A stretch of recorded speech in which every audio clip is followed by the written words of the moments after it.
Монгол Улсын үндэсний их баяр наадмын тухай хууль, за биеийн тамирын спортын тухай хууль, дэлхийн допингийн эсрэг дүрмийн дагуу үндэсний бүхэд хориотой бодис хэрэглэхийг хориглосон байна.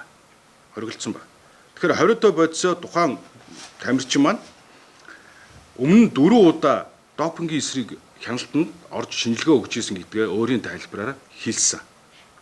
Тэгэхээр өөрөөр хэлэх юм бол энэ хүн анх удаага допингийн хяналтанд орж допингийн эсрэг шинжилгээ өгөөгүй. 5 дахь удаа өгсөн үйлдэл дээр допингийн хяналтанд лабораторийн дээжээр шинжилгээ дээжнээс нь илэрсэн.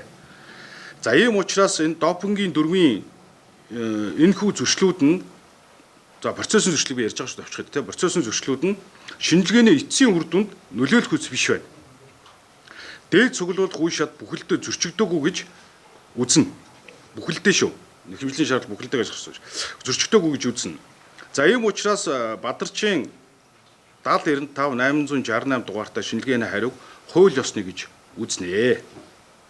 За сүүлд ирсэн гэрчийн мэдүүлгээр гэрч гэж өөрийгөө тодорхойлж ирсэн иргэний мэдүүлгээр бид нар түрүүн асуулт хариулт явагдсан. За энэ асуулт хариултын хүрээнд бол гэрч бодит нөхцөл байдлыг тогтоох, за Бадарчид энэ хориотой бодис хэрэглүүлсэн эсхээ бол одоо тогтоох зорилгоор мэдүүлэг өгж холбогдох баримтуудыг ирүүлсэн боловч энийг бүрэлдэхүүн тогтоохдоггүй гэж үзсэн. За ийм учраас үндэсний их баяр наадмын 23 оны 7 сарын 12-ны өдрийн авсан шинжилгээний хариу шинжилгээнээс A болон B сорьц илэрсэн учраас дэлхийн допингийн эсрэг дүрмийн 2-1-2 зааснаар тамирчны B сорьц шинжлэгдэж B сорьцны үр дүн А сорьцод хориглосон бодис түүний маркер метаболит илэрсэн болохыг дахин баталсан. Өөрөөр хэлбэл шинжилгээнээр хүчин төгөлдөр байгаа учраас өргөдөл гаргаж дурдж олон улсын стандартууд шинжилгээний үр дүнд нөлөөлөх биш гэж үзснийг тэмдэглэж байна.